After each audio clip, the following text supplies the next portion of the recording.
Je vais demander aux personnes à qui j'ai passé un texte de venir les lire. Marco, d'abord.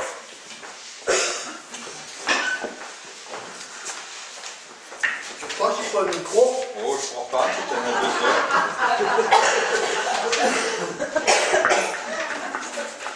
Le poème de la terre. On n'est pas sourd. Au commencement, des millions d'êtres énormes avaient roulé parmi l'abîme en mugissant. Leur matrice enfanta des animaux pensants, avant d'aller où vont les mondes qui s'endorment. Dans le vide farouche, où rien n'avait de forme, ni le soleil ardent, son front éblouissant, ni la lune aux yeux d'or, ni l'azur frémissant, le feu primordial tordait ses bras difformes. Dans l'éclaboussement abyssal des rayons, qui laissaient dans les terres prendre leurs larges mailles, les atomes ardents mêlaient leurs bataillons en une formidable et divine bataille. Les phalâmes emplissaient les firmaments géants, et l'esprit du Seigneur flottait sur l'océan.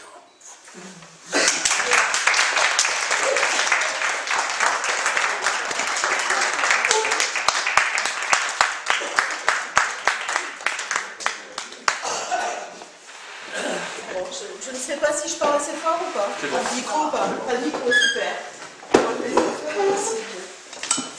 L'évolution. Abreuvés par le lait profond des océans, ces êtres, ne vivant des éternelles forces, sans squelette infrangible et sans robuste écorce, se transformèrent sous les souffles effrayants. Vive argile pétrie entre nos poings géants, ô sombres Élohim, ils formèrent l'amorce, des genres qui, mêlant leurs rugissants divorces, vont du couchant farouche au triomphal orient. Une fois bu le vin psychique d'une forme, une fois recueillis les moissons d'or énormes, les rubis fulguraux des ardentes pensées, les âmes ciselaient des germes plus austères, et leur création superbe ruisselèrent jusqu'à l'homme, où frémit l'univers condensé. François Mons.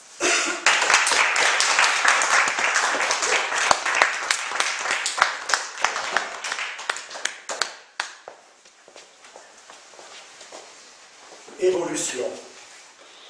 L'évolution nous mène dans de nouveaux domaines. Nous sommes tout d'abord un impassible corps.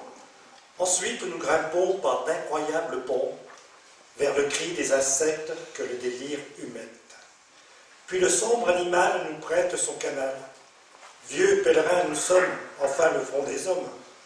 Nous deviendrons demain des maîtres surhumains. Mais déjà se profile la triomphante idylle.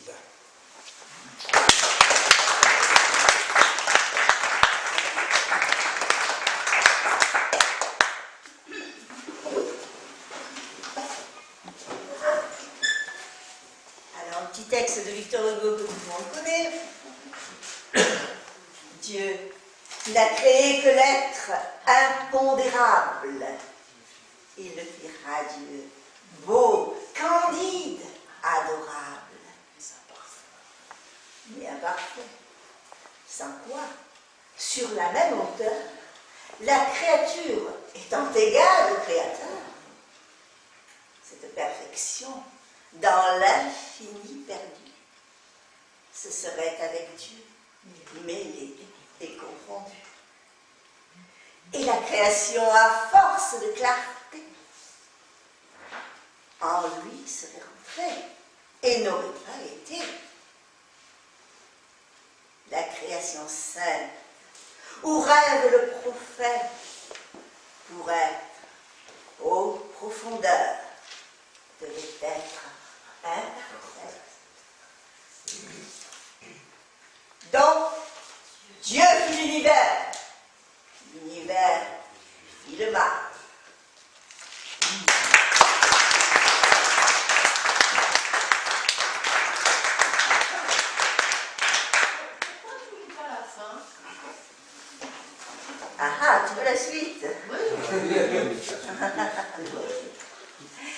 L'être créé, paré du rayon baptismal. Ah, non, je l'ai pas. Alors. On appelle cela rédemption. Ah, mais ça, c'est un autre texte, je vais répondre là. Non, c'est dans Chef-d'œuvre, ça. C'est plus loin, beaucoup plus loin.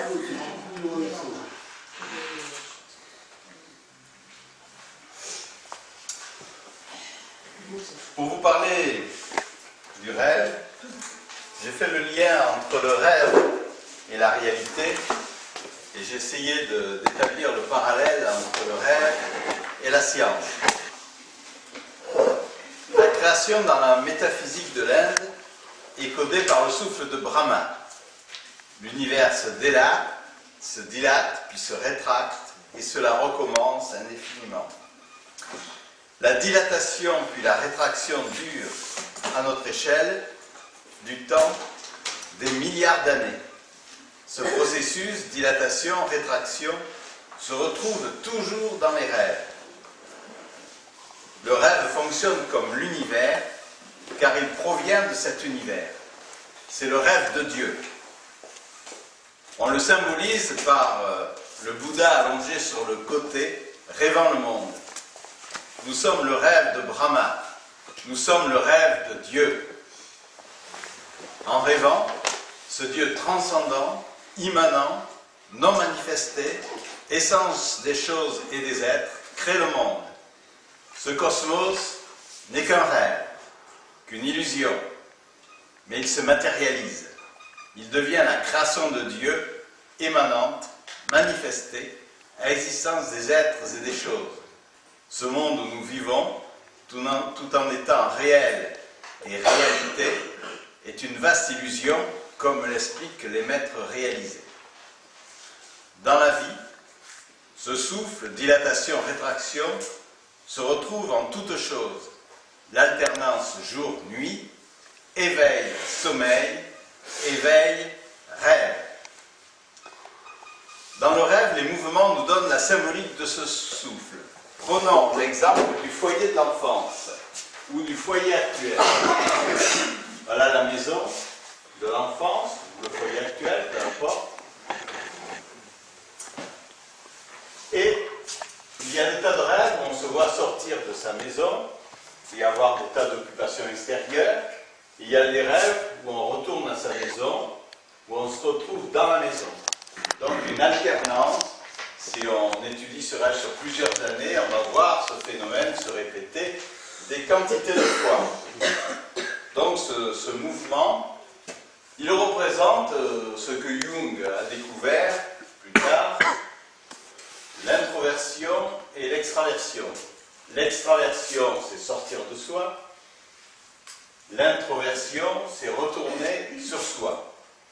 Alors il faut expliquer ce mouvement dans son dualisme par la philosophie taoïste, c'est-à-dire que ce mouvement de sortie de soi, c'est un mouvement qu'on peut définir de deux façons. C'est une fuite vers l'avant, la fuite en avant. Une fuite en avant, on court le monde, on voyage et on revient sans avoir avancé d'un pas. Ou alors, c'est du dynamisme, une réalisation.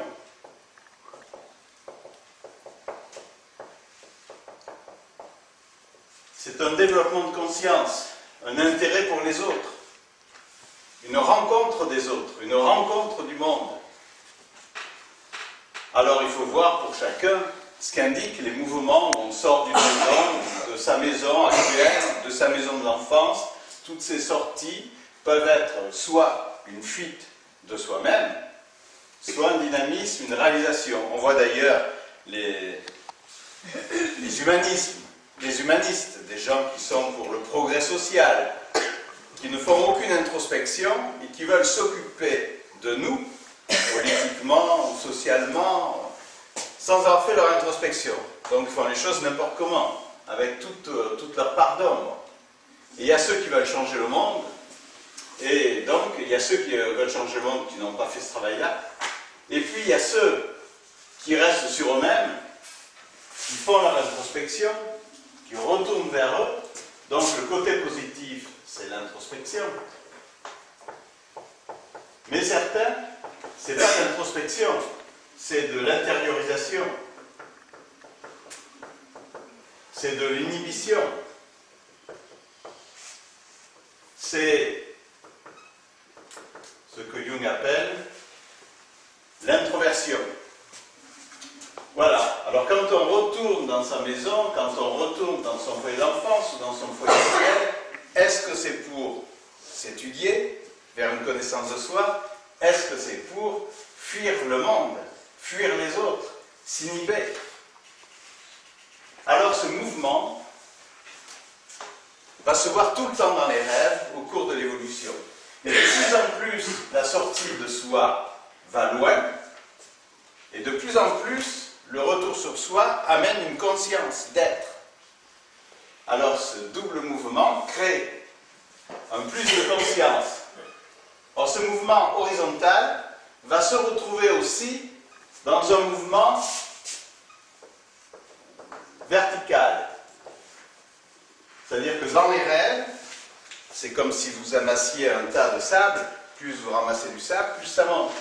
Ben, c'est pareil dans les rêves, à force d'unifier les contraires, comme l'a montré Jung, à force d'unifier le yin et le yang en soi, son rapport aux autres, son amour pour les autres, et c'est l'amour qui commande ça. C'est-à-dire à force qu'il y ait amour entre les choses, ce que Jung appelle la coincidentia oppositorum, la coïncidence des opposés, moi je préfère l'appeler le mariage des complémentaires, parce que nous ne sommes pas opposés, nous ne sommes pas suffisamment mariés intérieurement, hein, c'est un autre vocabulaire, c'est soit parler du verre à moitié vide ou du verre à moitié plein, c'est pareil, soit un langage un peu pessimiste, coïncidence des opposés, soit on parle d'une façon plus optimiste, mariage des complémentaires. Donc ce mariage des complémentaires entraîne petit à petit une ascension. Et cette ascension, on la retrouve bien sûr dans tous les ésotérismes du monde entier. C'est ce que j'explique dans mon livre Rêve et psychothérapie, où je montre que tous les schémas de l'étude, de la nature, de l'univers, de l'être humain, de tous les aspects du monde, est un seul et même schéma, qui bien sûr est le schéma du rêve, puisque le rêve s'est construit à travers le conditionnement de notre monde. Nous sommes construits par cet univers et nous lui ressemblons, bien sûr, et on fonctionne de la même façon que l'univers. Alors cette ascension et ce retour, c'est aller chercher une conscience plus haute et l'amener dans la réalité pour être conscient de ce que l'on va chercher plus haut. Donc petit à petit, on va avoir des rêves d'ascension de plus en plus haut, jusqu'à ce qu'on ait des rêves de sortie astrale, puis des sorties astrales de plus en plus haut, de plus en plus prodigieuses, avec des rencontres de plus en plus initiatrices, où on va rencontrer les fées, les anges, les maîtres, les autres mondes, etc., jusqu'à ce qu'on va atteindre une certaine dilatation ou l'illumination, où on sort de soi en plusieurs corps astraux, où la conscience cosmique, où notre aura s'élargit de plus en plus vers l'infini. Donc ça c'est le moment d'expansion et de sortie de soi. Alors dans ce mouvement, bien sûr, il y a la fuite de la réalité en négatif, il y a beaucoup de rêves d'ascension qui sont des fuites de la réalité. Je vais mal dans la vie, ma vie est malheureuse, je suis triste, et bien je m'en vais. Et on finit par se détruire et mourir. Ou alors, l'ascension est une recherche de l'absolu. Et là, donc, on va rencontrer les différentes initiations. Alors, dans les rêves, c'est un peu mélangé. C'est toujours l'étude taoïste du yin et du yang. On monte, mais pour fuir, mais on monte aussi pour rencontrer l'absolu. Alors, il vaut mieux monter, bien entendu. Et quand on redescend, des fois, on a du mal à redescendre dans la réalité, hein, à retourner au plancher des vaches. Donc, on rencontre des choses difficiles, il faut les affronter. Alors, il y a une espèce d'unification entre le haut et le bas qui entraîne un mouvement de plus en plus haut et de plus en plus lointain pour rencontrer quelque chose de plus en plus fantastique qu'on appelle Dieu. Alors il y a un parallèle entre les mouvements horizontaux et les mouvements verticaux, c'est qu'il y a une sortie et un retour, que ce soit horizontal ou vertical. Ça c'est l'humanisme, et ça c'est le divin. Et on ne peut se réaliser que si on est humain et divin, comme le sont tous les maîtres. Parce que tous les mystiques qui sont là-haut, ils oublient cela, et ils ne sont pas dans la réalité. Et tous les psychologues qui nient la spiritualité, ben, ils ne sont que dans ce côté horizontal. Et encore. Donc si on travaille sur les deux plans, on travaille sur un absolu de connaissance contemporain, où on unifie la psychologie transcendantale à la spiritualité la plus haute. Et on atteint cette conscience équilibrée des choses. Alors, si on étudie le conscient et l'inconscient, c'est pareil. Là, je trace l'inconscient, le mouvement vers la conscience avec le préconscient. Le préconscient contient les visions, les rêves, les expériences fantastiques, les initiations spirituelles pour atteindre le conscient. Et ensuite, on retourne, soit par là, on retourne vers l'inconscient pour dire j'ai compris ce qui sort de mon inconscient et j'utilise ce que j'ai compris, je l'intègre pour agir différemment.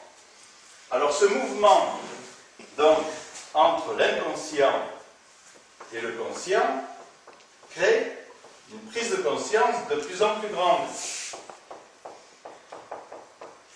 Cette prise de conscience de plus en plus grande montre qu'ici, on n'a pas l'inconscient, puisqu'on a des rêves de plus en plus fantastiques. Donc, on va découvrir le supraconscient. Alors là, ici, je vais mettre le supraconscient. Et donc, on a la navette entre le conscient et l'inconscient. Donc, par rapport au schéma précédent, si je le trace sur un plan vertical, où mettre le conscient et où mettre l'inconscient? On va dire l'inconscient, c'est plutôt les abîmes. On descend au fond de soi. Tandis que la supraconscience, c'est Dieu. En psychologie, on va le mettre sur un plan horizontal, on va vers la conscience et on a un inconscient. Bon, on va essayer d'utiliser la conscience de son inconscient pour progresser. Ce qui est quand même formidable. C'est ce que Freud a apporté. C'est qu'on étudie son inconscient pour en être plus conscient. C'est le début de la mystique, mais il ne le savait pas ou il n'a pas voulu aller plus loin. Ensuite, donc si on va plus loin que l'inconscient profond, on va voir qu'au centre de cet inconscient, il y a une supraconscience. Mais, quand on est conscient, on prend conscience de cette supraconscience. Donc ce conscient évolue vers la supraconscience. Alors, où se trouve la supraconscience? Est-ce qu'elle se trouve au fond de soi ou est-ce qu'elle se trouve à l'extérieur? C'est le grand problème de l'interprétation des rêves pour les mystiques. S'ils rêvent d'un ange, ils disent « Mon ange est venu me voir, il m'a dit de faire ci ou de faire ça. » Ou « Mon maître est venu, il m'a dit de faire ci ou de faire ça. » Alors le maître, il peut donner l'autorisation de manger de la viande, le maître, il peut donner le droit de tuer son voisin, le maître, il peut donner... On peut lui faire tout ce qu'on veut. C'est ça qui est dommage. Parce que, bien sûr, ce maître, il est d'abord issu de l'inconscient. Parce qu'on est lié à tout le conditionnement des parents. Donc nos maîtres, ce sont nos parents, c'est la société, c'est notre éducation, c'est la religion. La religion peut nous dire « va tuer ton voisin ». On le voit très souvent, on l'a toujours vu très souvent. Donc on voit bien que dans la religion, il y a ce danger de croire qu'au fond de soi, il y a la supraconscience. Donc non, la supraconscience est encore plus au fond de cela. Alors on peut dire la supraconscience, elle provient on peut l'étudier dans ses rêves. Et on voit que les personnages peuvent nous mentir ou peuvent nous faire des choses affreuses. Alors, il faut faire évoluer cette image parentale ou cette image du maître intérieur. Notre maître intérieur doit grandir tout le temps pour rencontrer le vrai maître. Alors là, c'est difficile. Même si on a connu un vrai maître, comment intégrer ce qu'a dit le vrai maître? Alors, déjà, on peut apprendre par cœur ses écrits, on peut les intégrer théoriquement. Ensuite, les mettre en pratique, c'est difficile, parce qu'il faut se conduire parfaitement à chaque seconde. Ça, c'est plus difficile, mais c'est ce qu'on devrait faire. Alors, donc, si on fait ça, on va gagner une supraconscience de plus en plus grande. Et on va dire, dans le rêve, un maître est venu me voir, mon ange est venu me voir, ma fée est venue me voir, mon lutin est venu me voir, mon mort familier est venu me voir, et ils m'ont donné des renseignements pour mon évolution. Et effectivement, dans la progression des rêves, on voit qu'effectivement, on a des messages de plus en plus profonds venant du supraconscient. Mais celui qui va analyser ça, c'est à l'éveil, consciemment qu'on va analyser ça. Et donc, on va s'apporter une supraconscience éveillée dans la journée. Voilà. Alors, où se trouve la supraconscience? Bien sûr, au fond de nous, si on va vraiment au fond de l'inconscient pour découvrir qu'on n'est pas inconscient, mais qu'on est super conscient, c'est le soi jungien, c'est le soi de tous les maîtres spirituels. Mais il y a aussi un supraconscient à l'extérieur de nous. Alors, Dieu est-il en nous ou à l'extérieur de nous? Eh bien, les deux, bien sûr. Alors ça, c'est une illusion de l'espace. Hein? C'est-à-dire que François l'explique bien, il y a le temps, l'espace et donc la causalité. Donc il y a une illusion du temps, il y a une illusion de l'espace. Là, je vous montre l'illusion de l'espace. Et dans cette illusion de l'espace, on doit essayer d'atteindre une super conscience.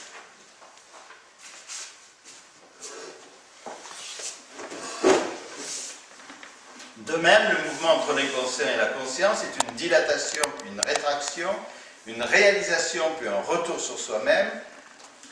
Donc, au fond de cet inconscient, il y a le supraconscient qui est partout.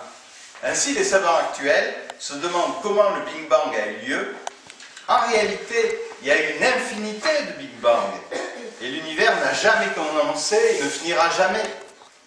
Mais le Big Bang de notre univers est le commencement d'un univers parmi l'infinité des univers. Ce Big Bang est une dilatation, comme l'expliquent les scientifiques, qui sera suivie d'une rétraction. Et à l'intérieur, il y a une série de rétractions et de dilatations qui forment l'éveil et le rêve. Chacun épouse l'autre pour notre réalisation, c'est-à-dire qu'il y a un mariage entre le rêve et la pensée consciente pour développer une conscience.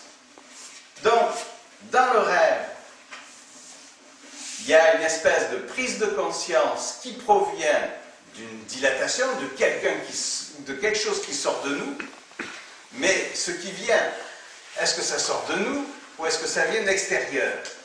Eh bien, c'est pareil. Alors, dans ce Big Bang, qui est une illusion de l'espace, eh bien, on voit, même s'il y a une image de dilatation et de rétraction, ceci n'est qu'illusion, hein, puisque nous sommes pur esprit et perfection. Mais pour en prendre conscience, on passe par cette création. Création universelle, création d'un être humain, création de notre prise de conscience, jusqu'à ce qu'elle devienne parfaite. Or, l'évolution par les rêves marque le XXIe siècle de façon remarquable. En effet, les rêves dévoilent la structure du psychisme et le psychisme révèle les mystères de la création du monde et de l'évolution de notre planète. La création de notre univers. L'histoire de l'univers s'explique par le Big Bang, donc selon la revue Comment ça marche, premier trimestre 2016. Personne n'a encore trouvé comment ni pourquoi s'est créé ce Big Bang. Mais l'univers est en expansion, donc il a fallu qu'à un moment donné, tout soit plus rapproché. Au moment du Big Bang, les physiciens parlent de la théorie de la grande unification suivie d'une expansion. De même, sur le plan mystique, nous parlons de l'essence de Dieu, du Dieu non manifesté, comme l'image de l'unité, l'immanence initiale. Toujours selon la même revue, le Big Bang ne serait pas une explosion, mais une extension. Cette expansion correspond à la créateur de Dieu, le manifesté, l'immanence. Cette existence dans laquelle nous sommes plongés provient de ce monde universel et notre psychisme a été créé dans ce moule auquel nous ressemblons inévitablement.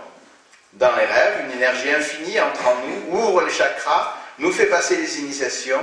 Toutes les progressions symboliques de tous les thèmes des rêves en sont la preuve. Cette énergie d'expansion dans la nature est aussi l'énergie universelle que nous captons par notre esprit divin et qui métamorphose nos rêves et notre vie. La création de notre planète.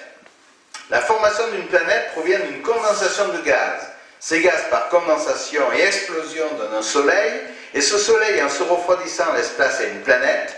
Le jeu entre les cendres de ce soleil et l'atmosphère gazeuse entraîne la création de l'eau, et de l'eau va sortir la vie. L'eau provient principalement des planètes qui sont passées dans l'atmosphère terrestre et ont projeté de l'eau sur notre planète. Puis ensuite, l'évolution du minéral, du végétal, de l'animal et de l'humain. L'être humain est d'abord minéral, végétal, animal, homme, puis il doit devenir un ange. Les rêves nous font découvrir nos vies antérieures animales et nos vies antérieures humaines. Nous pouvons aussi, grâce aux rêves, devenir un ange ou un dieu. Ce fragment de soleil que nous sommes doit retrouver sa vraie lumière, la subtile, celle qui ne s'éteint jamais, celle qui est en nous et autour de nous, notre aura. Cette énergie devient de plus en plus subtile jusqu'à devenir un soleil, un archange, avec un esprit supérieur infini éternel, un esprit unique pour chaque être, différencié des autres esprits divins, tout en épousant la même vérité universelle. Seules les subtilités du nirvana changent d'un être à l'autre. C'est cela qui fait notre individuation, notre âme personnalité, notre caractère unique. Nous sommes des fragments de ce soleil, puis de cette terre, et chaque fragment complet au fond de lui-même doit devenir une lumière totale et conscience en retrouvant sa nature divine. Mais comment cela s'est-il passé dans la nature selon les scientifiques d'aujourd'hui? Il y a près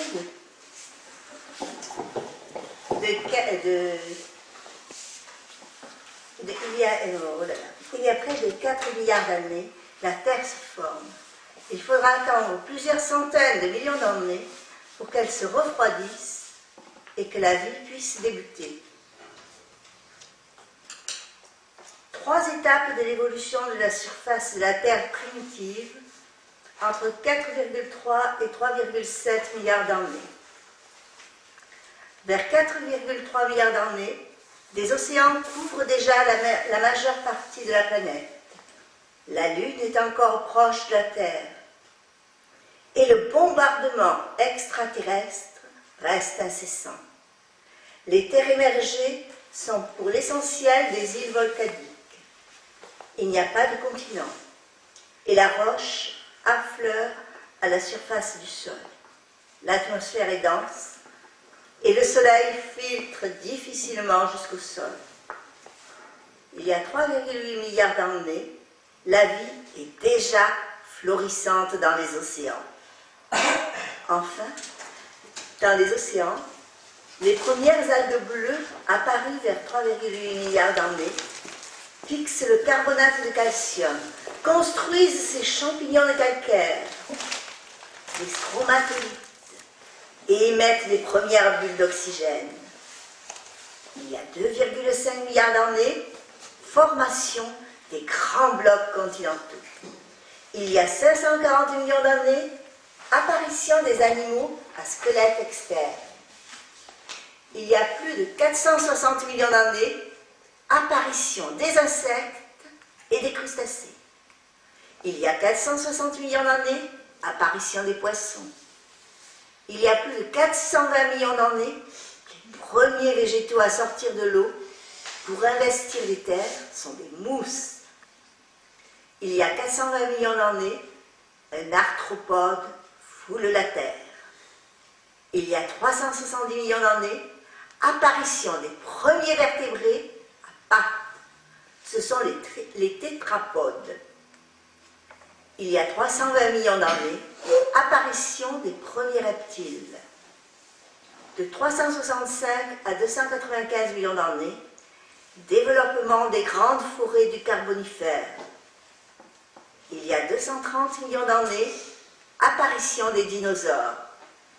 Il y a 120 millions d'années, apparition des plantes à fleurs. Il y a 65 millions d'années, les mammifères commencent à conquérir le monde. Alors l'évolution du minéral en végétal, du végétal à l'animal, puis de l'animal à l'être humain, montre toute l'évolution. Dans l'enfance, nous rêvons plus souvent d'animaux que de personnages. En gagnant de la maturité, nous allons rêver davantage d'êtres humains. Cependant, les animaux dans les rêves codent souvent les êtres humains.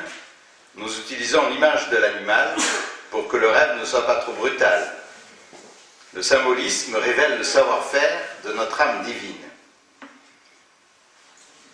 Or, si nous étudions le livre de la nature dans les rêves, nous observons le déroulement d'une année sur la planète Terre. Dans notre pays, nous constatons le jeu des 4 éléments. Le bon équilibre des éléments entre eux donne une nourriture qui nous permet de vivre.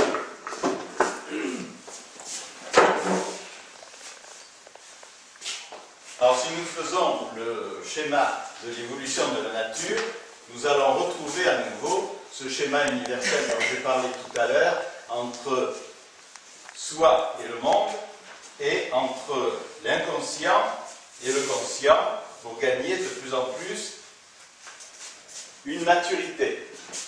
Eh bien, sur la Terre, alors nous allons dessiner l'eau, la Terre, et le mouvement apparent du Soleil autour de la Terre. On en voit le Soleil se lever, accomplir sa course, et puis se coucher. Ça, c'est le mouvement apparent du Soleil autour de la Terre, le Soleil qui fait son tour complet.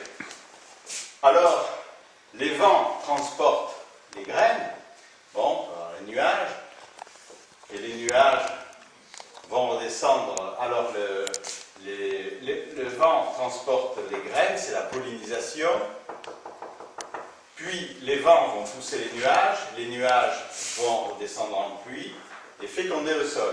Ce qui va entraîner la poussée des arbres. Voilà. Et les arbres vont donner des fruits.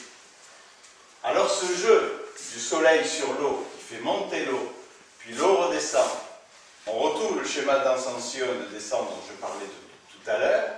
Il y a ce soleil qui monte et qui redescend, c'est le mouvement apparent du soleil sur la Terre. Il y a ce mouvement de l'eau, ce mouvement de l'air qui va déplacer les graines pour la pollinisation,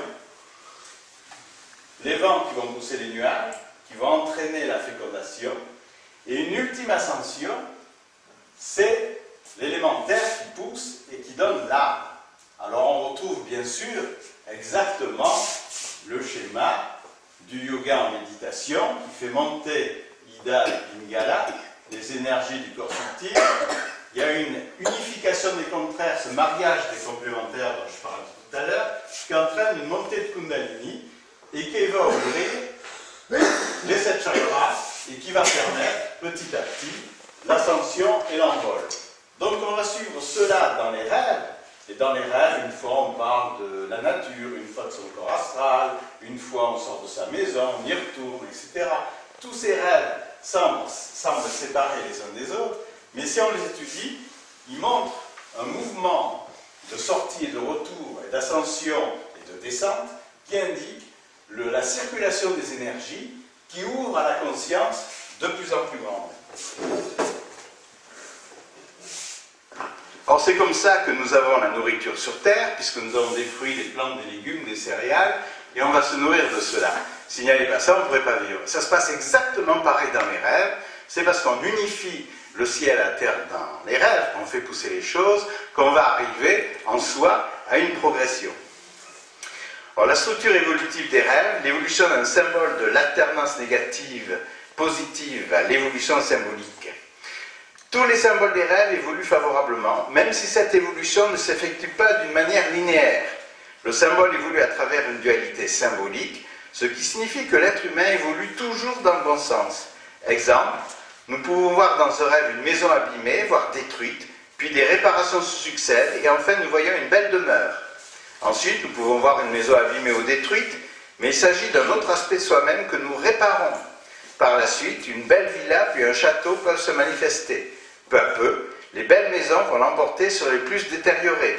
Pourtant, nous aurons à nouveau l'image d'une maison détruite, car nous travaillons encore sur nous, sur un autre aspect de soi-même. Si l'image du foyer passe à un niveau encore plus haut, nous verrons encore une maison abîmée, suivie de réparation.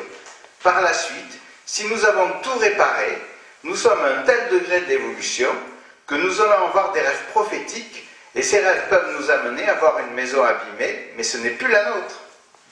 L'autre aspect symbolique d'évolution a été trouvé par Jung, par cette fameuse coincidence oppositorum, qui, je le disais, est plutôt un mariage complémentaire. Cette unification donne l'explication de la guérison corps, âme, esprit, la fabrication de nos enfants symboliques ou de la réalisation intérieure qui montre notre évolution. Ainsi, l'image d'amour, l'unification, est toujours triomphante et heureuse. L'évolution archétypale d'un symbole. De même, tous les archétypes évoluent vers l'archétype du soi, ou archétype de totalité, comme l'appelle Jung. Je préfère l'appeler archétype paradisiaque, archétype parfait de l'évolution intérieure. L'arrivée d'un archétype du soi conduit au très grand rêve, au rêve extraordinaire. Ainsi, ceux qui travaillent sur eux voient leurs efforts récompensés par l'apparition des rêves merveilleux qui démontrent l'existence de Dieu et de la vie après la mort. Nous sommes ainsi récompensés de nos efforts. Alors voyons les phases freudiennes rapidement, dont je vous ai parlé souvent, à la plupart d'entre vous. Les phases freudiennes sont liées en fait aux grandes réalisations spirituelles. Freud n'a pas vu. Il a parlé que des phases de l'enfance. En effet, les structures psychiques des phases de l'enfance évoluent vers des réalisations spirituelles profondes. Par exemple, quelque chose que j'ai rajouté à Freud, parce que Freud ne l'a pas vu, c'est la vie intra-utérine. Il en parle pour ainsi dire pas, Freud. La vie intra-utérine, le retour au bain maternel, montre aussi la purification de toute notre vie jusqu'au vécu intra-utérin. Rénovation du moule premier qu'a été la mère et du conditionnement qu'elle nous a infligé. Ces bains constituent la purification incessante de nos imperfections. Ces bains alchimiques manifestent les purifications successives de l'âme.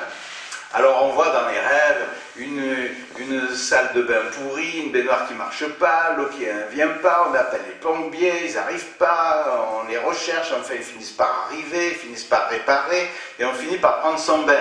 Mais l'eau est froide, l'eau est sale, alors on nettoie sa baignoire, on change d'eau, on essaie de réparer la chaleur de sa chaudière, enfin ça y est, l'eau est chaude, on peut se baigner. Ah, c'est pas mal, on se baigne dans sa baignoire, mais on est tout seul. Alors bon, après on va aller se baigner à la piscine. Ah, on est encore limité par la piscine, après on va dans la rivière, après on va à la mer, après on va dans l'océan, et après on plonge de plus en plus profond, parce qu'il faut nous immerger complètement. Si on ne va pas profond, on n'ira pas loin. Alors on se voit plonger de plus en plus dans l'océan. Voilà la progression des rêves que j'ai constatée dans les rêves de toutes les personnes qui travaillent avec moi depuis 36 ans. Alors, ce bain purificateur est incessant, c'est normal, puisqu'on n'a jamais fini de nettoyer notre âme, ou on serait déjà réalisé. Donc, tant qu'on n'est pas réalisé, c'est normal qu'on ait des rêves des bains. Alors, les gens me demandent, j'ai encore fait un rêve répétitif, j'allais encore me baigner. Ah, je dis très bien, c'est normal, vous nettoyez encore autre chose. Voilà, donc Freud n'en a pas parlé, mais ça c'est l'évolution au retour au ventre maternel, et le ventre maternel est la répétition de tout le karma des vies antérieures, puisque tout est karmique, et donc notre mère nous a passé que ce que nous devions rencontrer, donc on ne peut pas la mettre en responsabilité comme le font les psychanalystes freudiens, bien sûr que non. C'est nous qui avons choisi ce type de mère et ce type d'approche des choses, et ce conditionnement, puisqu'il répète notre karma. Après, alors là, les stades freudiens, l'analité. Freud nous explique donc qu'on doit apprendre bien sûr à être propre, et que donc il y a tout un rapport à l'analité qui fait qu'on va avoir tel type de sexualité plus tard, ou tel type de comportement, à nettoyer les choses ou pas, à tout salir, à laisser notre maison sale, ou à la nettoyer tout le temps. Hein, soit on est un obsessionnel du nettoyage, soit on ne nettoie jamais. Donc ça indique qu'au niveau de l'analité, on n'a pas résolu son problème. Hein, alors regardez-vous les grands mystiques, si vous nettoyez ou pas chez vous.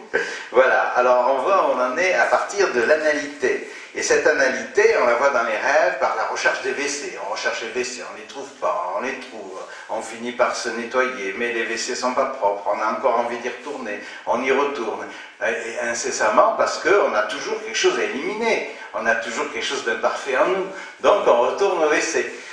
C'est normal, jusqu'au jour où on n'aura plus besoin d'y retourner, parce qu'on aura tout nettoyé. Voilà comment on devient propre. Alors, Freud a parlé de ce nettoyage avec les sensations que l'on a lors de ce nettoyage par rapport à la mer qui vont faire qu'on va avoir tel type d'analité. Hein. par exemple, le stade anal sadique ou autre, dont Freud parle avec beaucoup de plaisir, c'est bien. Mais il faut que ça aille plus loin. Ça, c'est bien d'étudier ce qui s'est passé dans notre enfance avec notre maman, mais c'est bien de savoir qu'il faut être propre, corps, âme, esprit. Ça ne suffit pas de nettoyer le corps. Et le nettoyage de l'âme et de l'esprit se voit dans les rêves, par des rêves d'analité tout simples où on cherche les WC. C'est pareil. Ensuite, l'oralité. Les rêves de nourriture donnent non seulement des explications sur la qualité de notre alimentation ou des conseils, mais aussi comment nous nous nourrissons au niveau de l'âme et de l'esprit en fonction de la façon dont la mère nous a nourris quand on était bébé. Si elle n'avait pas un bon lait, si elle nous a mal nourris ou trop nourris. Voilà, on va étudier tout ça, mais il y a quelque chose de bien plus profond. C'est que dans la vie, on est toujours obligé de se nourrir. D'abord, on est obligé d'avoir un métier pour se nourrir. Donc, on est obligé de travailler, sinon on est en position difficile si on n'a que le RSA. On peut arriver à vivre, mais enfin, on vit d'une façon très difficile. Ensuite, on peut essayer de s'en sortir en réalisant quelque chose pour faire participer, pour être participant dans la société. À moins qu'on soit un prière et qu'on préfère prier chez soi. Mais avec le RSA, ça peut être une solution. Mais sinon, on peut participer à la société et faire un certain travail socialement. Et donc, on va se nourrir. Mais quand on devient vieux, on a la retraite, on se nourrit plus ou moins, selon la retraite qui nous a été donnée. Mais ensuite, il faut nourrir son âme et son esprit. C'est pas parce qu'on est à la retraite que c'est gagné. On doit voir tout ce qu'on n'a pas réalisé dans sa vie, tout ce qu'on n'a pas fait évoluer au niveau d'âme et d'esprit. Donc on a des rêves encore de nourriture, parce qu'on cherche sa nourriture pour bien nous nourrir corps, âme, esprit. Donc les rêves de nourriture et de la qualité de nourriture sont toujours là. Alors bien sûr, il y a une mode où à l'heure actuelle on s'intéresse à sa nourriture en croyant que c'est comme ça qu'on va évoluer spirituellement, ça en fait partie. Mais le but, c'est la nourriture de l'âme et de l'esprit. La nourriture physique n'est qu'un support. Voyez comment François s'en fichait complètement de ce qu'il mangeait à certains moments. Bon, à certains moments, donc, il mangeait d'une façon tout à fait simple. Il ne cherchait pas une qualité de nourriture par rapport à son corps. Sauf que, bien sûr, il nous enseignait le végétarisme, une certaine pureté de nourriture. Oui. Enfin, il y a un tel abus par rapport à l'intérêt pour la nourriture aujourd'hui. Tout le monde parle de ça plutôt que de parler de l'évolution de l'âme et de l'esprit, bien entendu. Alors, cette oralité, elle va nous poursuivre toute la vie. Ensuite, il y a la sexualité. Toute notre vie, nous unissons continuellement le féminin et le masculin en nous pour gagner une unité intérieure de plus en plus grande. L'unification de l'anima et de l'animus, comme Jung l'a découvert, montre l'unification intérieure, l'acquisition du complémentaire. Cependant, pour être parfait, quel que soit son type de sexualité, nous devons acquérir l'unité masculine-féminine. C'est comme ça qu'on fait les bébés. C'est pareil dans l'inconscient. Il faut unir son masculin et son féminin. Alors bien sûr, des homosexuels peuvent y arriver s'ils unifient entre eux leur masculin et leur féminin.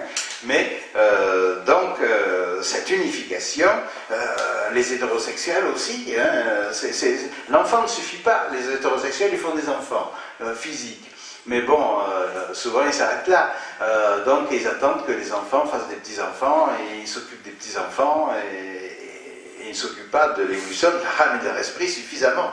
Donc il faut cette nourriture sexuelle qui va nous amener à une fécondation.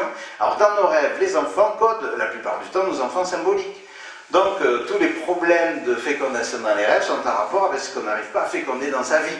Parce que l'enfant qu'on doit mettre au monde, celui qu'on va devoir s'occuper de toute sa vie, c'est pas notre enfant de chair qui, lui, à un âge mature, doit faire ce qu'il veut, il est libre.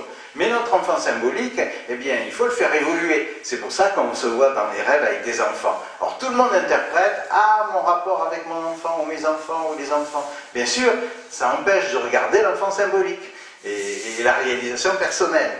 Voilà, alors donc, Freud n'a pas parlé de cet aspect-là, bien sûr. C'est Jung qui a parlé de l'union des contraires, mais Jung n'a pas trop parlé non plus de l'enfant divin. Alors le but, bien sûr, c'est que tous les enfants symboliques deviennent petit à petit l'enfant divin. Or, nous ne pouvons aimer les hommes en tant que femmes que si nous aimons les femmes. Nous ne pouvons aimer les hommes en tant qu'hommes que si nous aimons les hommes et notre Père. Donc si on n'aime pas l'homme et la femme, d'une façon égale, on n'est pas divin. Dieu nous aime aussi bien homme que femme. Alors nous devons faire pareil, c'est-à-dire au niveau de l'esprit, on doit aimer, au niveau de l'âme et de l'esprit, on doit aimer autant les hommes que les femmes. Voilà, nous devons devenir androgynes dans notre amour comme Dieu. Si nous aimons l'unité père-mère, nous allons répéter cette unité en nous et nous développons notre capacité de fertiliser notre vie corps, âme, esprit. Bon, plus on se réconcilie avec l'image du Père et la Mère, plus on se réconcilie en fait avec soi-même. Le Père et la Mère, c'est nous dans les vies antérieures, c'est ce qui nous a entraîné ce que nous sommes aujourd'hui. Nos parents ne font que répéter ce qu'on se transmet par nos vies antérieures.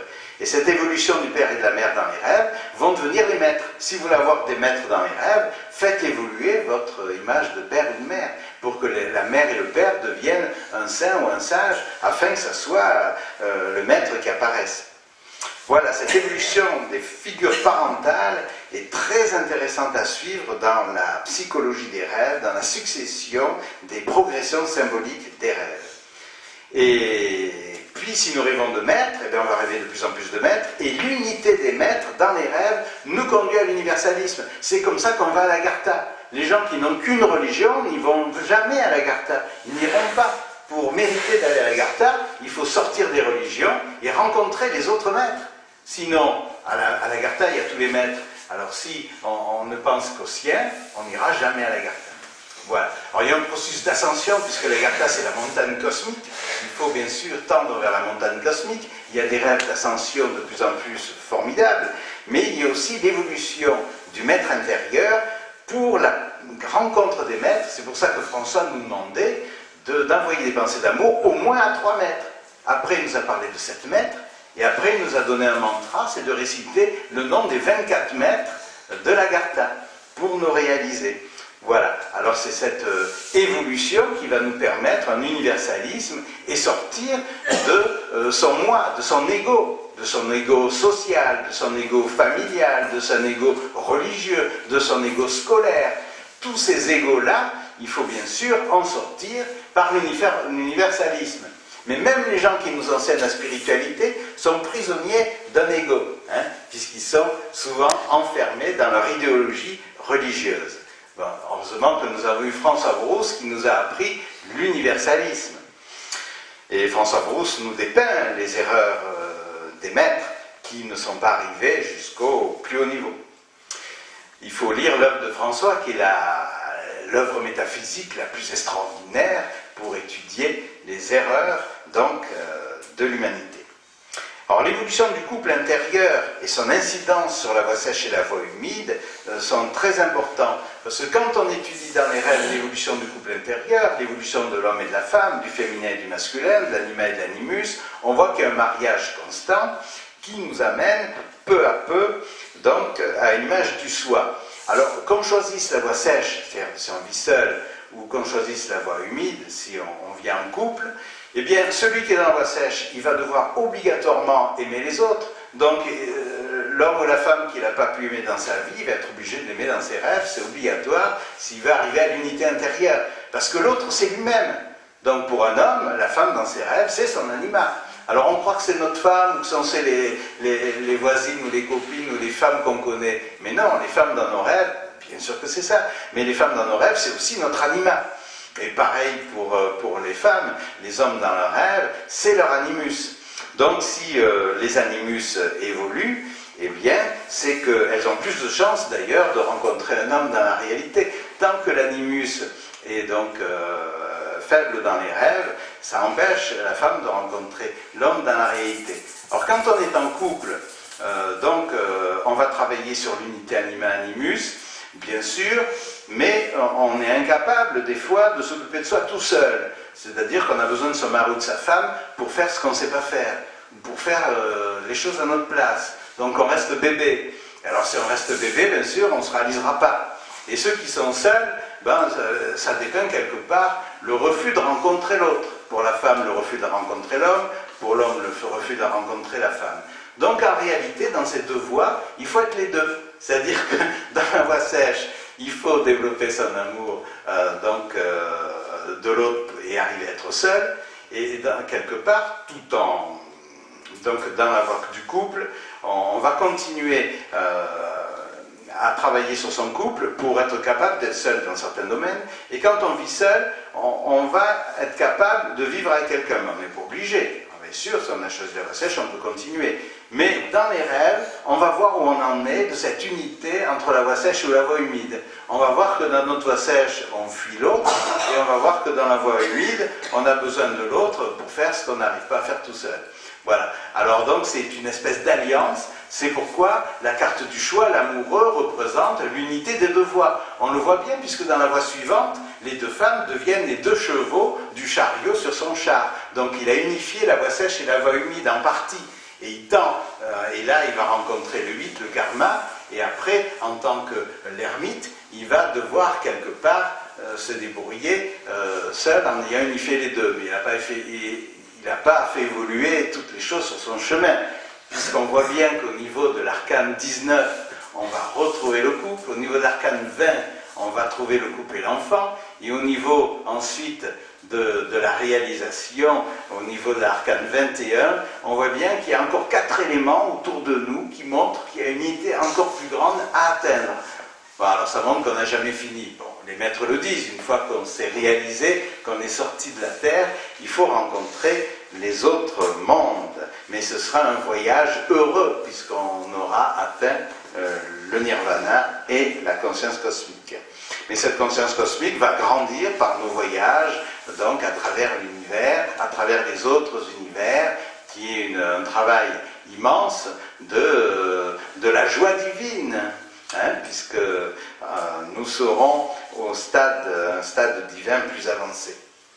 Alors l'évolution alchimique se lit dans les rêves aussi à travers les 7 étapes de l'évolution. Tout à l'heure j'ai parlé des ascensions et des descentes et j'ai parlé du cycle. Mais en fait il y a 7 cycles. Ces 7 cycles, on va les trouver dans les rêves. Les alchimistes en parlent depuis des millénaires. Ils parlent du régime de Saturne, le régime de Jupiter, le régime de Mars, de Vénus, de Mercure, de la Lune, du Soleil. Ces 7 régimes, on les voit tour à tour dans les rêves. Donc le régime du plomb, c'est le régime de Saturne, qui est lié au chakra du bas. Le régime de l'étain correspond normalement, il aurait dû correspondre à Jupiter, mais François a fait une inversion et relie en fait l'étain au chakra Svadhisthana et à Mars. Il dit que l'être humain a évolué, que maintenant le chakra Svadhisthana est plutôt lié à Mars. Ensuite, il dit que le chakra Manipura, le chakra donc ombilical, le plexus solaire, donc est lié à la planète Jupiter, et donc il correspond en fait en alchimie au régime du fer. Ensuite, le cuivre. Pour les autres chakras, il n'y a plus de problème. Le régime du cuivre en alchimie correspond à la symbolique vénusienne. Le régime Mercure, bien sûr, à la symbolique mercurienne. Le régime d'argent à la symbolique lunaire. Et le régime de l'or correspond à la symbolique solaire. Les 7 réitérations alchimiques, avec ce feu secret qui pénètre la matière, c'est l'énergie universelle qui pénètre notre matière, notre corps. Donc c'est en fait ce que j'appelais tout à l'heure ce supraconscient. Je disais où il est en nous, mais il est aussi autour de nous, et il est codé par cette énergie universelle, il est codé par ce mystère du Big Bang, c'est-à-dire par cette dilatation, par cette exaltation de Dieu à travers l'univers pour créer tous les possibles. Donc en alchimie, ces 7 réitérations alchimiques sont les 7 purifications, le développement des 7 domaines de possibilités initiatiques qui nous prouvent l'existence de Dieu et de la vie après la mort. Ce sont les 7 initiations. Il y a une très belle conférence de François là-dessus, sur l'évolution universelle à travers l'ouverture des 7 chakras. Voilà. Et pour y arriver, il suffit de se parfaire au niveau du Pentacle dont nous a merveilleusement parlé Marie-Christine hier, puisqu'il faut parfaire l'amour, la sagesse, la puissance, la joie et la beauté par le travail de méditation, de purification, d'interprétation des rêves, du développement de la clairvoyance et du magisme prophétique et créatif. C'est ce que explique François dans le manifeste de la 4e dimension qu'il faut absolument lire et relire. Alors, parce que bien sûr, on a pris dans ce manifeste de la 4e dimension ce qui est le plus facile à faire. méditer de temps en temps. Mais ce qui est plus difficile, c'est le travail du rêve, le travail de clairvoyance et le travail de magisme prophétique que suggère François, qu'il faudrait arriver à effectuer. Et là, qui sont les Broussiens qui notent leurs rêves tous les jours, qui travaillent la clairvoyance pour devenir des visionnaires et qui méditent afin de se parfaire pour arriver à un magisme prophétique. Alors depuis que le temps que François nous a aidés, puis depuis qu'il est mort, il y a un pas qui devrait être fait. Voilà. Alors on ne voit pas encore trop d'œuvres de Broussiens qui montrent que ce travail a été fait. Alors il y a encore temps, vous avez au moins 20 ans devant vous avant d'être vieux, et il serait temps de le faire.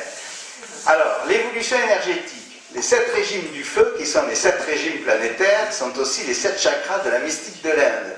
Le chakra coccygien correspond au plomb et à Saturne, le chakra sexuel correspond à l'étain et à Jupiter, le chakra ombilical correspond au fer et à Mars, le chakra cardiaque correspond au cuivre à Vénus, le chakra laryngien correspond au Mercure et à Mercure, le chakra intersourcilier ou troisième œil correspond à l'argent et à la lune, le chakra coccygien correspond à l'or, le chakra coronal correspond à l'or et au soleil. Donc ces 7 chakras sont liés aux 7 régimes du feu alchimique, aux 7 initiations merveilleuses de la connaissance de notre monde fantastique, par les grands rêves initiatiques. Ils proviennent de l'ouverture de ces centres d'énergie subtile, les chakras. Cette évolution alchimique et aussi l'évolution énergétique progresse en spirale. Chaque régime correspond à une ascension puis une descente. Il faut faire 7 cycles. Mais il y a une infinité de cycles composés de 7 ascensions. Un jour, nous arrivons à l'ultime envol. Notre âme est réalisée pleinement et elle a rejoint notre esprit divin, notre moi supérieur, transcendant et créateur. L'évolution, maintenant parlons d'évolution métaphysique un peu plus précisément, l'évolution dont François Brousse parle à travers les 5 initiations de la terre, de l'eau, de l'air, du feu et de l'éther sont extraordinaires. Ce que François Brousse explique à ce propos, je suis allé le chercher dans les rêves de mes clients et dans mes propres rêves. Les 5 initiations dessinent le parcours de ce chemin initiatique, alchimique et énergétique par les rêves. Seuls les rêves codent tous les méandres, les labyrinthes, puis les parcours libérateurs de la progression de notre âme divine qui pérégrine de vie en vie jusqu'à l'ultime réalisation. Beaucoup de personnes croient qu'ils vont pouvoir se réaliser facilement parce qu'ils effectuent certaines pratiques spirituelles. La plupart des gens qu'on rencontre qui font un travail spirituel, ils pensent se réaliser dans cette vie. Mais ce travail est beaucoup plus élevé que nous n'imaginons. Avec les rêves, nous pouvons voir où nous en sommes et quelles initiations nous avons réussi ou pas. Les rêves montrent les défauts que nous n'avons pas supprimés, nous ne pouvons nous libérer et ne plus renaître que si nous devenons parfaits. Pour rejoindre Dieu, nous devons nous conduire comme des dieux, sortir de l'ego humain, ne faire de mal à personne, être non-violent, ne pas médire, être juste, joyeux, initié aux 5 initiations qui sont 22 en réalité. Les 5 initiations, François les a données à travers 22 initiations dans le miroir ou des fois par l'astral. Alors, les 5 initiations. Alors, l'initiation de la Terre, c'est l'évolution des complémentaires dont j'ai parlé tout à l'heure, l'unification des complémentaires, découverte par Jung, cette fameuse coïncidence oppositorum, qui est en fait un vaste rapport amoureux entre notre yin et notre yang, entre notre anima et notre animus, entre notre féminin et notre masculin, car notre esprit est androgyne et nous devons le retrouver. Ce mécanisme est celui des rêves, celui de la guérison du corps âme esprit, celui de la réussite à nos initiations. Il y a aussi l'évolution professionnelle. Toute profession évolue dans les rêves car elle code un aspect de notre évolution personnelle. Toute profession se divinise dans les rêves. Exemple, le professeur devient un professeur de métaphysique progressivement. Une infirmière du corps devient une infirmière de l'âme et de l'esprit. Une infirmière de l'âme et de l'esprit devient un médecin de l'âme et de l'esprit. Un gestionnaire va gérer une association spirituelle, une animatrice va animer un groupe dans le domaine psychologique et spirituel, un facteur va devenir un messager psychologique et spirituel, un psychologue va devenir un psychologue de l'âme, et ensuite un psychologue de l'esprit. Les personnes effectuant une analyse de rêve vont transmuter leur métier en réalisation spirituelle. L'analyse des rêves conduit à devenir un guide si nous allons au-delà d'une simple psychothérapie. Certains, je pense, se sont bien reconnus à travers cela. L'analyse des rêves est un soin tout en étant un chemin initiatique d'évolution qui est en même temps un chemin de jouissance où Dieu nous amène tous les plaisirs possibles de ce voyage qu'il nous a donné à faire sur Terre pour nous réaliser. Donc ce n'est pas une chute en fait ce voyage terrestre, c'est Dieu qui nous donne cela pour être conscient et pour jouir de la vie, mais on s'en sert mal et on se sert de la vie pour souffrir. Bon, ça ce sont nos erreurs. Il faut se servir de ce don de Dieu pour être heureux. Alors l'évolution. Pour réussir l'initiation de la Terre, nous devons connaître notre karma et connaître nos vies antérieures. Nous devons comprendre que toutes nos épreuves, nos imperfections, les capacités ou qualités que nous aimerions avoir et que nous n'avons pas, proviennent de nos erreurs passées. Nous sommes les bourreaux de la victime que nous sommes aujourd'hui. Nous pouvons aussi deviner notre karma futur afin d'essayer de l'éliminer, afin qu'il ne nous tombe pas dessus. Pour cela, il faut savoir que les bêtises que nous effectuons actuellement nous fabriquent un futur karma plus ou moins proche. Le karma nous empêche de nous réaliser. Si nous désirons un bonheur terrestre que nous n'avons pas encore eu, nous construisons une vie future. Tous les rêves indiquent le karma. Tous. C'est-à-dire que si dans les rêves d'hommes, les femmes sont imparfaites, c'est l'animal de l'homme qui est imparfaite, même si les femmes correspondent à celles de la réalité. De même pour les femmes, dans leurs rêves, les hommes imparfaits codent leur animus imparfait. Elles ne peuvent arriver à la réalisation tant que leur animus sera imparfait, même si cet animus a l'apparence de leur mari ou compagnon. Il s'agit d'un aspect de soi-même. Voilà ce que dit François à propos des rêves à la suite d'une question posée lors d'une conférence du 20 juin 83 dédiée à Salomon, enfin qui est sur Salomon. La question est la suivante. Y a-t-il une accélération du karma pendant les rêves? Oui, nous sommes responsables de nos rêves et par conséquent, si on a des rêves de violence, nous en sommes responsables. Parce que nous avons créé, dans notre état de veille, des pensées de violence et de meurtre qui apparaissent immédiatement dans nos rêves. Nous sommes donc responsables de nos rêves. La plupart du temps, ceux qui sont arrivés à une espèce de profonde maîtrise d'eux-mêmes, à l'intérieur des rêves, sont capables de réagir. Ils se retrouvent en train de se battre, par exemple, et brusquement, au lieu d'assommer leur adversaire, ils les couvrent de bénédictions bouddhiques. À ce moment-là, ils sont responsables dans tous les sens, aussi bien dans le sens du bien que dans le sens du mal.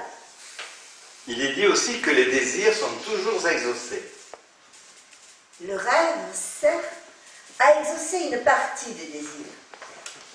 Tous les désirs qui ne sont pas exaucés dans la vie peuvent se réaliser dans le rêve. Et Freud disait bien que le rêve n'était après tout qu'un désir refoulé qui s'épanouit hors de la censure de l'être humain. C'est autre chose, mais il y a de cela. C'est vrai pour le rêve, c'est également vrai pour la réalité. Si on désire quelque chose, on l'a presque toujours. Et après quoi, on s'en mord les doigts. Mais si on désire quelque chose avec suffisamment d'énergie, avec suffisamment de force, je crois qu'on l'obtient. Il suffit habituellement de 2 ans pour cela. En voyant les autres initiations, je parlais de l'initiation de la terre, l'initiation de l'eau, j'en ai parlé tout à l'heure à propos du bain, de cette purification incessante des bains dans les rêves, la transformation chaque fois d'un défaut en qualité. Mais pour l'eau, il y a aussi l'élixir de vie. La purification par la boisson dans les rêves manifeste un nettoyage intérieur. Donc chaque fois qu'on boit une eau pure dans les rêves, il s'agit aussi d'un nettoyage intérieur jusqu'à ce qu'on boive le breuvage sacré de l'élixir d'immortalité qui correspond à la sortie de ce monde pour sortir du plan des réincarnations. Et puis il y a l'eau qui permet la fécondation. Or les rêves sexuels ne sont en réalité pas simplement des rêves sexuels. Ils indiquent comment nous construisons nos enfants symboliques. Ainsi, l'unification du masculin et du féminin dans les rêves montre la conjonction progressive du couple complémentaire intérieur, de l'animus et l'anima, du yang et du yin, jusqu'à la création des enfants symboliques, nos réalisations successives. Après, l'initiation de l'air, qui entraînent les envols, puis les dédoublements et les voyages astraux. Les voyages astraux nous apportent la preuve de l'existence de l'âme. Bien sûr, quelques négateurs disent que nous avons ce type de rêve parce que nous sommes vivants.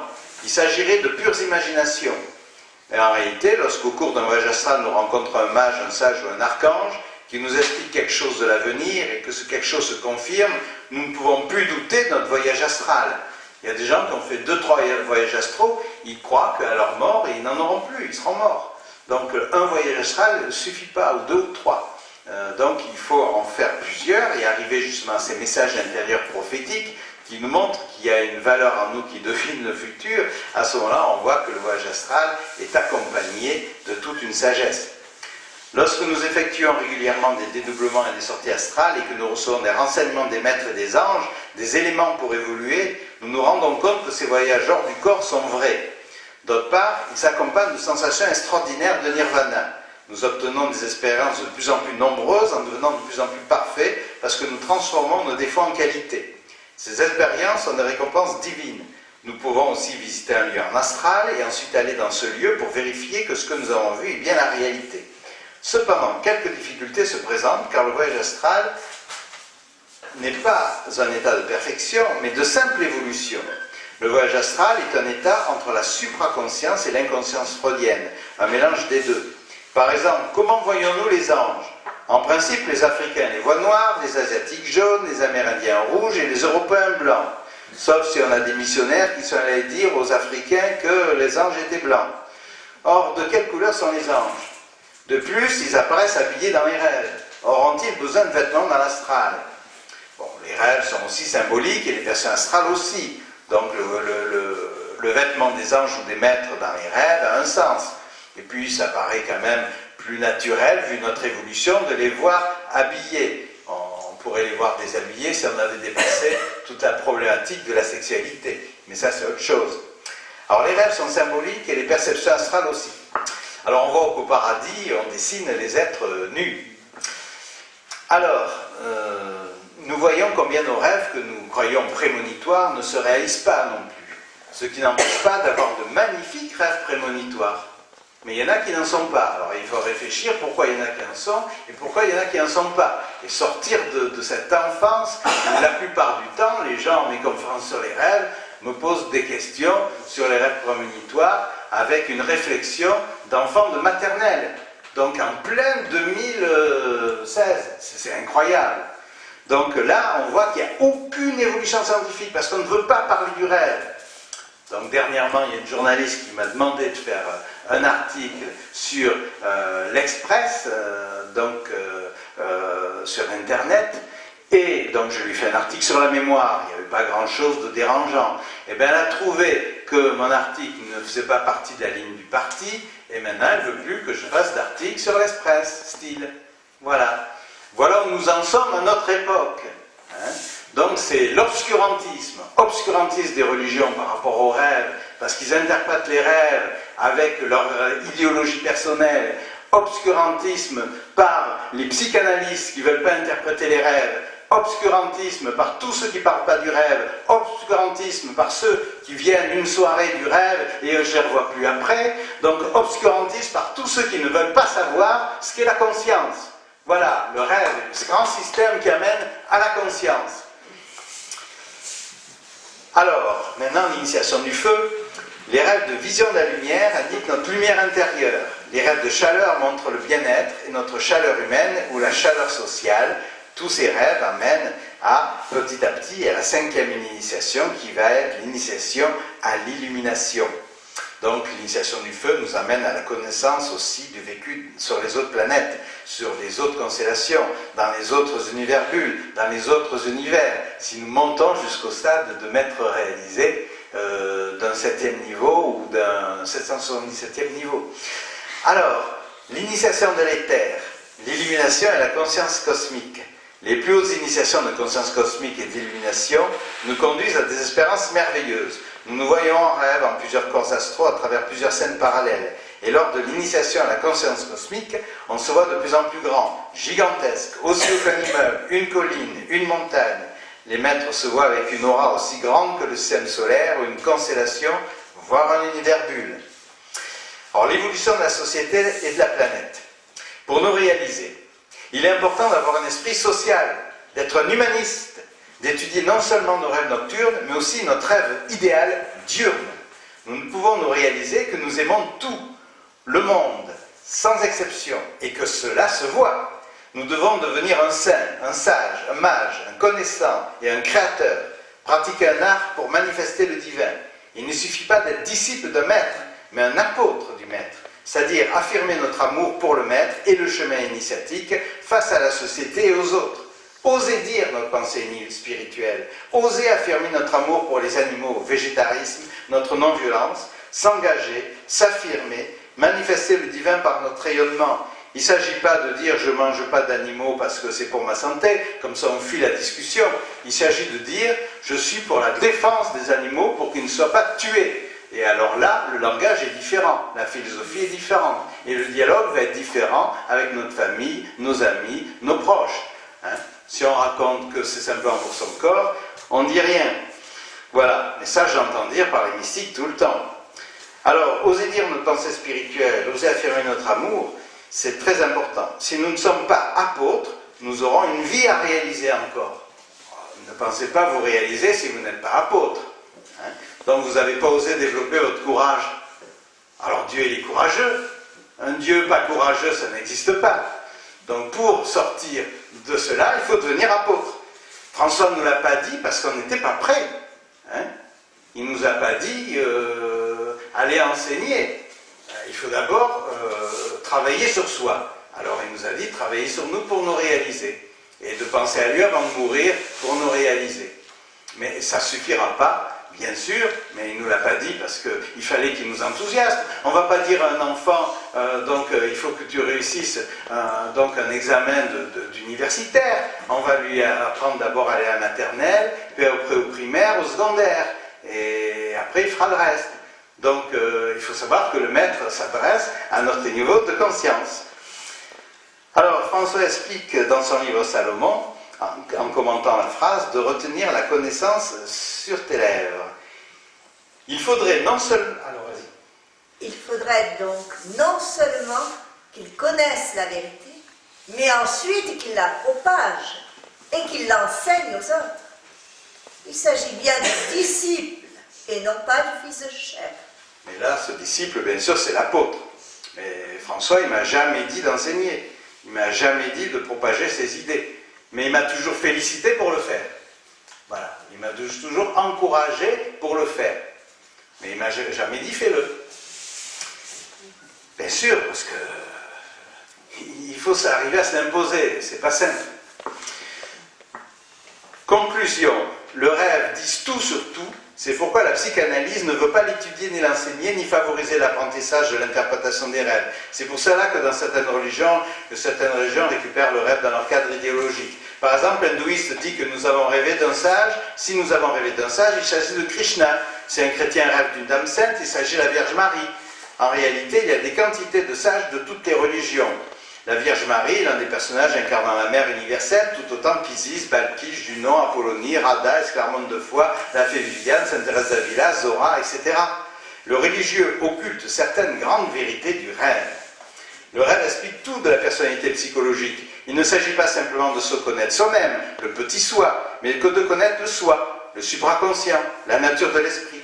Les psychanalystes rationalistes ne font pas d'études sur les rêves, car ils découvriraient ce qui les dérangerait. Ils seraient obligés de parfaire leur idéologie, et ils auraient du mal à parler aux non-croyants. Et ils devraient découvrir toute la métaphysique, ce qui leur demanderait un travail supplémentaire. Il est important de chercher la vérité, et le rêve nous y mène, c'est pourquoi il est rejeté presque par tout le monde. Voilà, il faut que plus tard, en université, en psychologie, on étudie le rêve sur un plan psychologique, mais aussi sur un plan métaphysique, étudier les symboles. Alors les 5 ans que les psychologues ont comme études vont être multipliés. Pour être médecin, il faut 8 ans.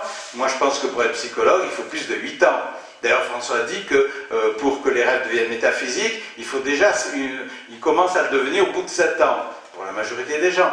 Alors, le temps qu'on en ait des rêves métaphysiques, il faut bien quelques années, ce qui pousse à une analyse au moins de 10 à 12 ans pour être capable d'étudier les rêves des autres. Alors les gens veulent aider les autres psychologiquement sans avoir fait tout ça. Donc c'est l'orgueil, l'ego humain qui veut travailler sans être psychologue. Actuellement, les mystiques doivent être psychologues.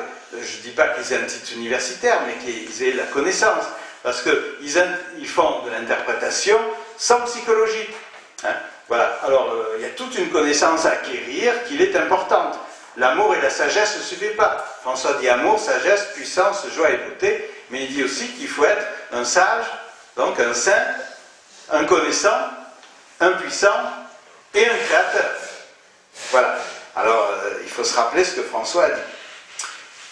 Alors, il est important de chercher la vérité et le rêve nous y mène, c'est pourquoi il est rejeté par tout le monde. Les hommes préfèrent ne voir que les quais des songes, d'autres ne veulent y voir que des symboles sexuels, comme les freudiens, d'autres que des révélations métaphysiques, les religieux, d'autres que des élucubrations de l'esprit, les rationalistes.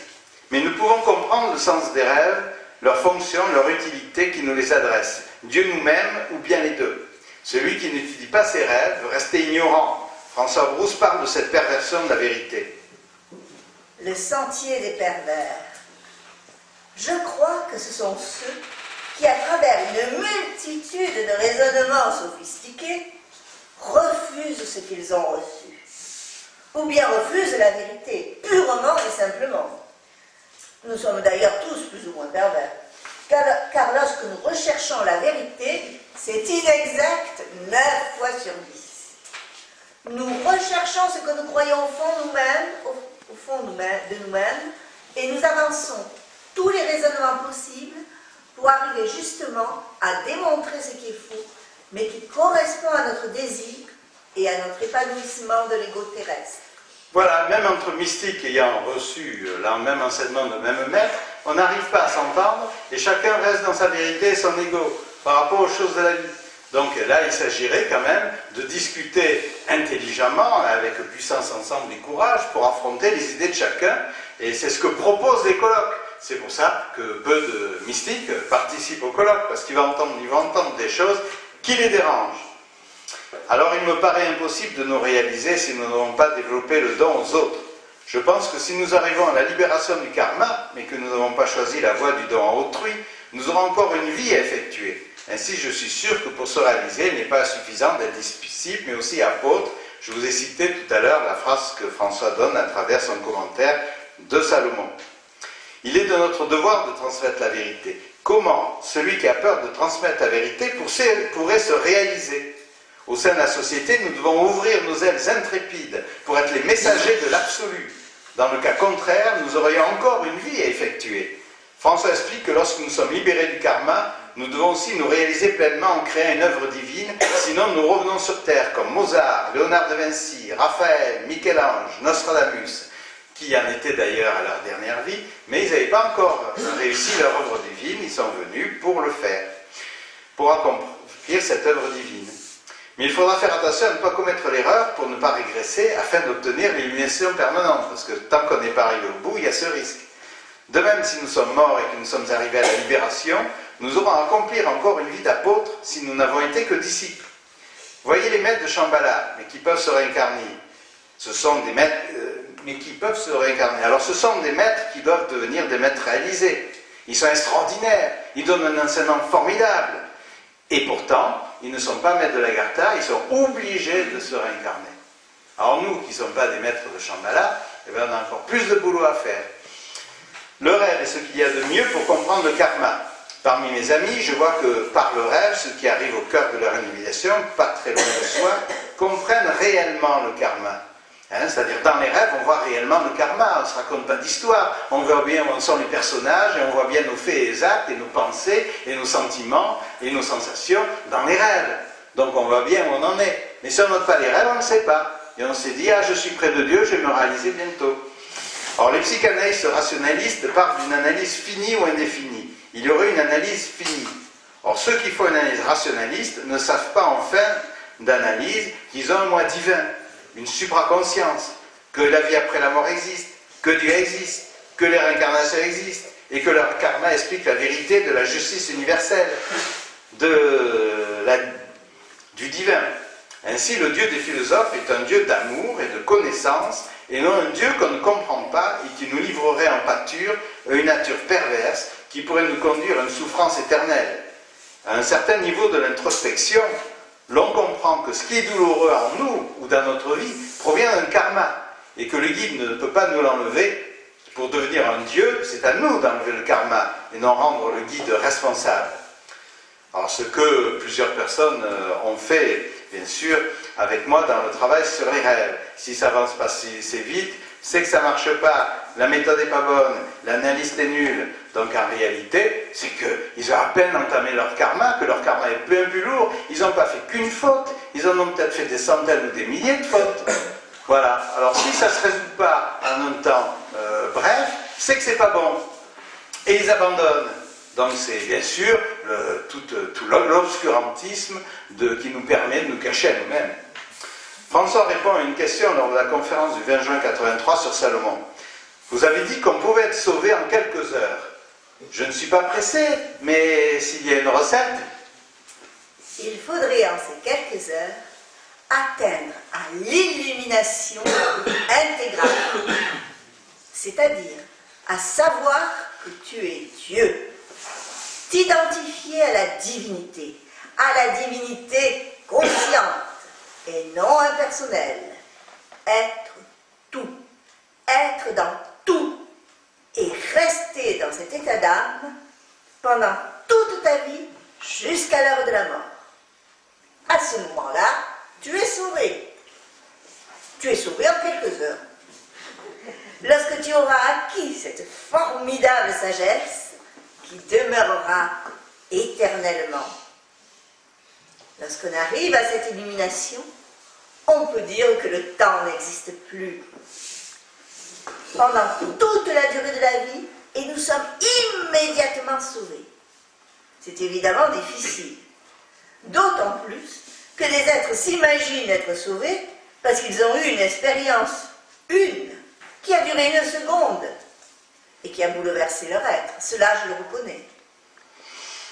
Pour arriver à cela, il est nécessaire d'être quelqu'un de bien, dans la sagesse, l'amour, la puissance, la joie, la beauté, la justice et la pureté. Parce que nous pouvons toujours nous dire « je suis Dieu » et continuer à faire des choses imparfaites. Il faut que notre identification à la divinité soit parallèle à notre perfection divine concrète. Il faut que nos pensées et nos actes soient purs.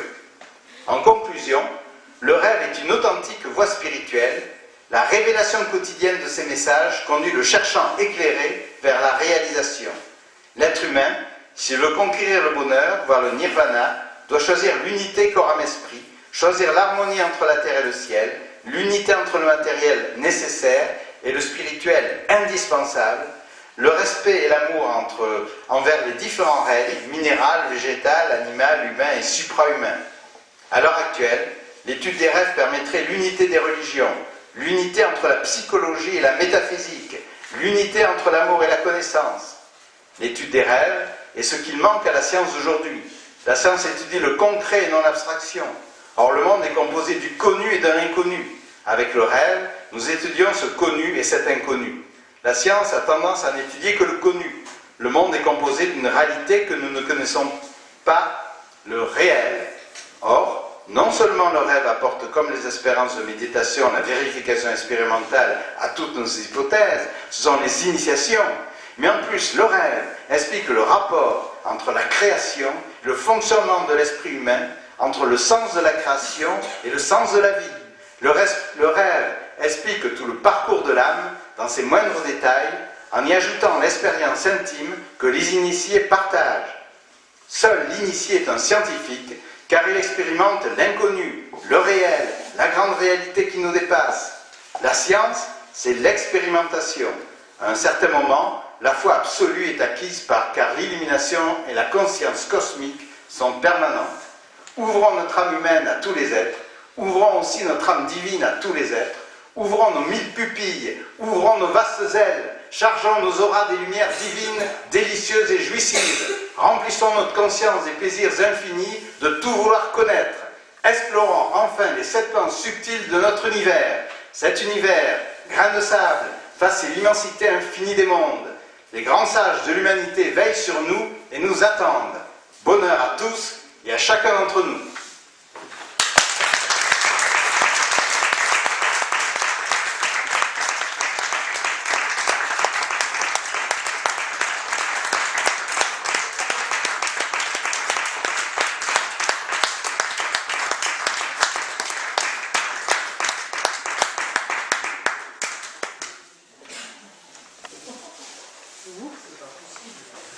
Alors, un très joli texte qui a été réclamé tout à l'heure de vous. Prêtez au bon Dieu ce raisonnement-ci.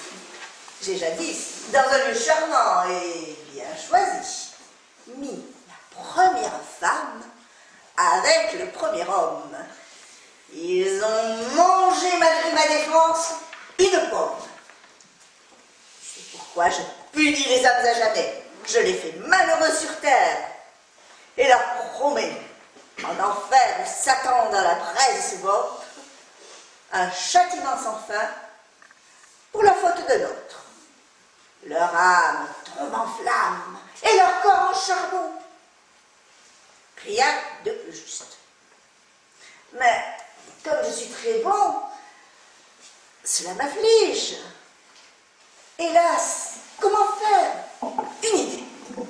Je vais leur envoyer mon fils dans la gelée. Ils le tueront. Alors, c'est pourquoi j'y consens. Ayant commis un crime, ils seront innocents. Leur voyant faire ainsi une faute complète, je leur pardonnerai celle qu'ils n'ont pas faite. Ils étaient vertueux, je les rends criminels. Donc, je puis leur ouvrir mes vieux bras paternels. Et de cette façon, cette race est sauvée. Leur innocence étant par un forfait lavé. L'homme étant la souris dans le diable et le chat. On appelle ceci rédemption, rachat, salut du monde. Christ est mort, donc l'homme est libre. Et tout est désormais fondé sur l'équilibre d'un vol de pommes avec l'assassinat de Dieu.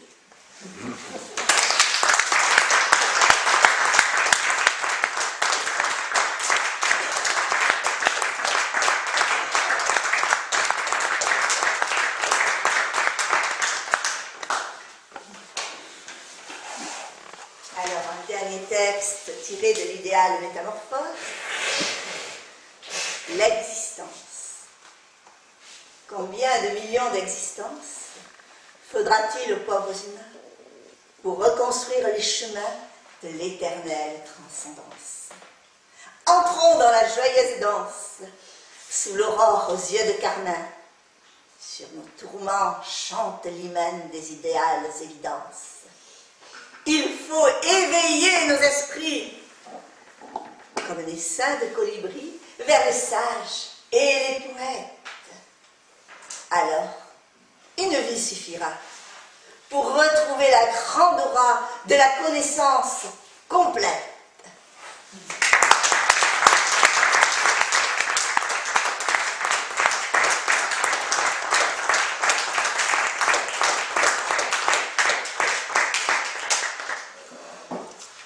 La minute de pause.